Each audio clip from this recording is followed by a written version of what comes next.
1963. Birmingham, Alabama. Chuck Berry was scheduled to perform at the Birmingham Civic Center. Sold-out show, 3,000 tickets. The promoter had promised Chuck $20,000 cash, Chuck's non-negotiable requirement. Chuck arrived at the venue 4 hours before showtime, with his band, a bass player, a drummer, and a piano player. All three were black. When they pulled up to the front entrance, the venue owner, a man named Harold McCreary, was standing outside smoking a cigarette. McCreary saw Chuck get out of the car. Then he saw the three black musicians getting out. McCreary walked over. "Mr. Berry, you can come in through the front. Your band needs to use the back entrance." Chuck looked at McCreary. Then he said 6 words that would end McCreary's career, bankrupt his business, and turn him into the most hated man in Birmingham's music scene. Chuck said, "Then nobody plays. Refund everyone." What happened next became legendary in the music industry.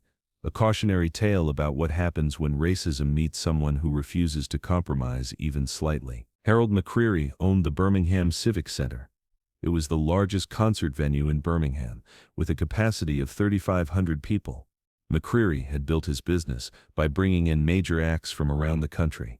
Elvis had played there, Jerry Lee Lewis, Johnny Cash, and now Chuck Berry, the biggest name in rock and roll, was scheduled to perform. McCreary had grown up in Birmingham during Jim Crow. He'd been taught that black people and white people had their places, and those places shouldn't mix. His venue had a policy. Black performers could play on his stage, but they had to use the back entrance. They couldn't use the same dressing rooms as white performers. They couldn't eat in the same area. They had to know their place. McCreary had enforced this policy with dozens of black performers over the years. None of them had ever objected. They needed the gig. They needed the money, so they accepted the humiliation, used the back entrance, and did their jobs. McCreary assumed Chuck Berry would do the same. He was wrong. When Chuck arrived at 4 p.m. on September 14, 1963, he was in a good mood. The show was sold out. He was getting $20,000 in cash. The audience would be integrated. One of the first integrated concerts in Birmingham since the recent civil rights demonstrations. Everything seemed perfect. Then McCreary walked over with his cigarette and his assumption that Chuck would accept segregation. "Mr. Berry, you can come in through the front. Your band needs to use the back entrance." Chuck's 3 band members, Marcus, James, and Willie, immediately tensed. They'd dealt with this before. Every black musician in America had dealt with this before. The back entrance, the separate facilities, the constant reminder that no matter how talented you were, no matter how much money you made for these venue owners, you were still considered less than. Marcus started walking toward the back of the building. He knew the drill. You accepted it. You did the show. You got paid. You left. But Chuck didn't move. He stood there looking at Harold McCreary. "What did you say?" Chuck asked. McCreary, not sensing any danger, repeated himself. "You can come in the front entrance. Your band uses the back entrance. That's how we do things here." "Why?" Chuck asked simply. McCreary looked confused. Nobody had ever asked him why before. "Because that's the policy. Black musicians use the back entrance. It's always been that way." "Is there something wrong with the front entrance?" Chuck asked. "No, but is the back entrance safer?" "No. It's just, so you want my band to walk around to the back of the building, in the Alabama heat, carrying their equipment, while I walk through the front door. Because they're black and I'm black, but somehow I'm acceptable, and they're not." McCreary was starting to get irritated. "Mr. Berry, this is how we do things. If you have a problem with it, we can cancel the show." That's when Chuck said it. 6 words, delivered in a calm voice without any emotion. 6 words that would destroy Harold McCreary. "Then nobody plays. Refund everyone." McCreary laughed. He actually laughed. "You're not serious." "I'm completely serious," Chuck said. "Either my entire band uses the front entrance or nobody plays. Your choice." "Mr. Berry, there are 3,000 people who bought tickets. You can't just cancel." "I'm not canceling. You're canceling." "You're canceling. You're canceling. Because you want my band to use the back entrance, because they're black. So when those 3,000 people ask why the show was canceled, that's what you'll tell them. You canceled Chuck Berry Because you wouldn't let black musicians use the front door. McCreary's face went red. Now wait. Just a minute. I've already waited, Chuck interrupted. My band and I are standing here. The front entrance is right there. You can let us all in, or you can cancel the show and refund everyone. You have about 10 seconds to decide. Marcus whispered to Chuck. Chuck, man. It's okay. We can use the back. No, Chuck said firmly. You can't, and you won't. Nobody who works for me uses the back entrance. Not today. Not ever. McCreary was trapped. He had 3,000 people who would be arriving in 4 hours, expecting to see Chuck Berry. Chuck Berry was standing there refusing to play unless McCreary abandoned his segregation policy. If McCreary gave in, he'd be abandoning a principle he'd held his entire life.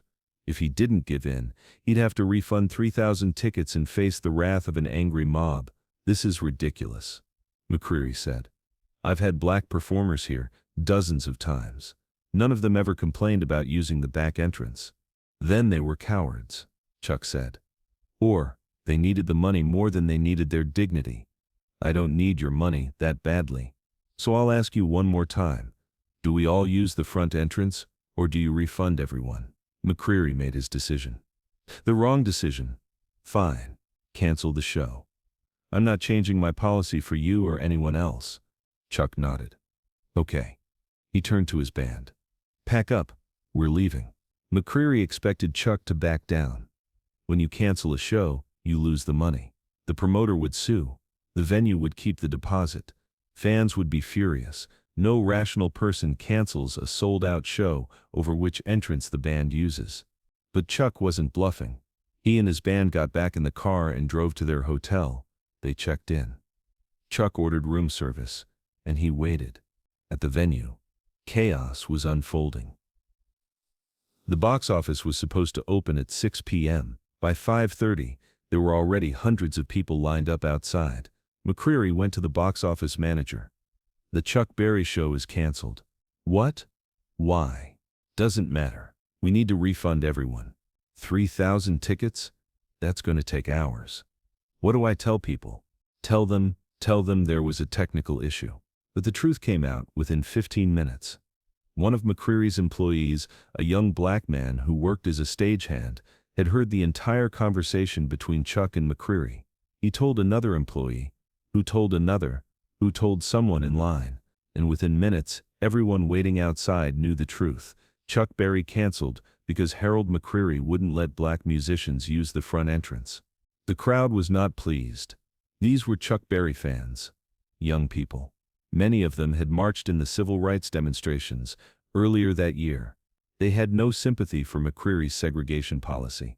By 6 p.m., the crowd outside the Birmingham Civic Center had grown to over 1,000 people, and they were angry. Not at Chuck. At McCreary. They were chanting. Racist McCreary. Let them in. Cancel McCreary. Local news crews showed up. A reporter stuck a microphone in McCreary's face. Is it true you canceled the Chuck Berry concert because you wouldn't let his black band members use the front entrance?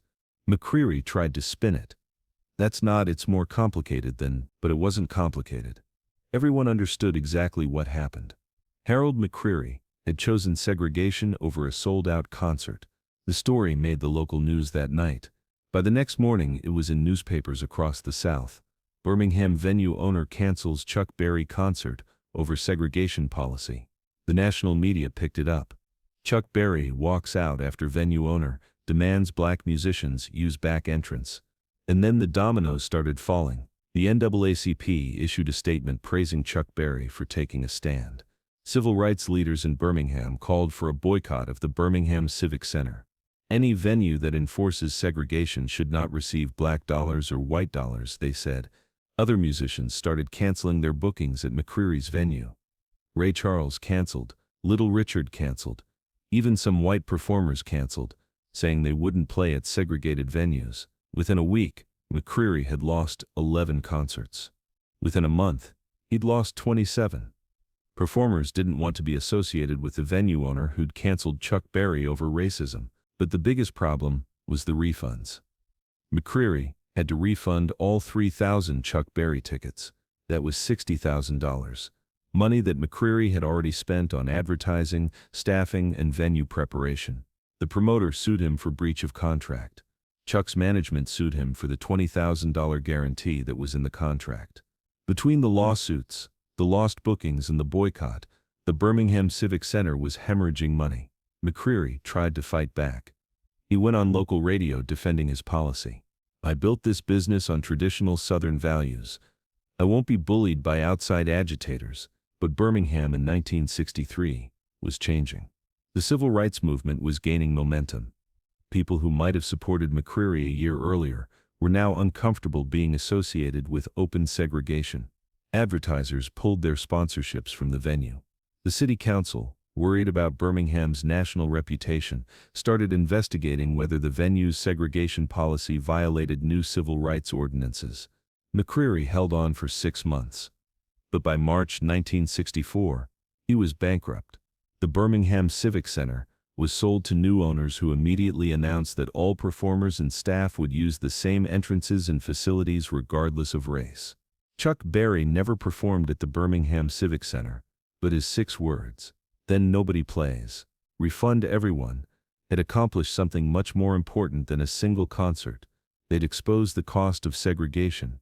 They'd shown that some principles were worth more than money, and they'd destroyed the career of a man who thought black musicians should know their place.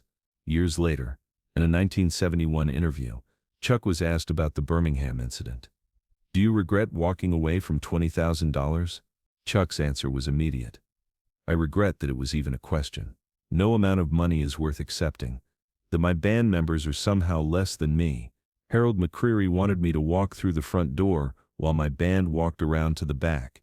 He wanted me to be complicit in their humiliation. I'd rather lose $1 million than do that." "Do you think your 6 words really ended his career?" "My 6 words didn't end his career," Chuck said. "His racism ended his career. My 6 words just made him choose. Keep the show and treat everyone with dignity, or cancel the show and reveal your racism to the world. He chose wrong. That's on him. But didn't you lose money too?" "Sure. $20,000. But McCreary lost everything. His business, his reputation, his livelihood. Because he wouldn't let 3 black men use the front door. That's not a fair trade. Not for him, anyway." The interviewer asked one final question. "Would you do it again?" Chuck didn't hesitate. "Every single time. You know why? Because the moment you accept humiliation for money, you've sold something you can never buy back. McCreary thought he could humiliate my band, and I'd accept it because I needed his money. But I didn't need his money. I needed to be able to look at Marcus, James, and Willie and know that when someone tried to treat them as less than human, I stood up. That's worth more than any concert." Harold McCreary never worked in the music industry again. He spent the rest of his life bitter, claiming he'd been unfairly targeted. But everyone who knew the story understood the truth. McCreary had a choice. He could have let everyone use the front entrance. He chose segregation, and Chuck Berry made him pay the full price for that choice. The Birmingham incident became famous in the music industry. When promoters booked Chuck Berry, they knew no segregation, no separate facilities, no back entrances. Everyone gets treated the same, or nobody plays. Chuck Berry's 6 words, "Then nobody plays, refund everyone," became a model for other artists. It showed that you didn't have to accept racism just because it was common. You could walk away. You could refuse. And if enough people refused, the system would have to change. In 2003, 40 years after the incident, the Birmingham Civic Center installed a plaque commemorating Chuck Berry's stand. It reads, "On September 14, 1963, Chuck Berry refused to perform here because black musicians were required to use a separate entrance.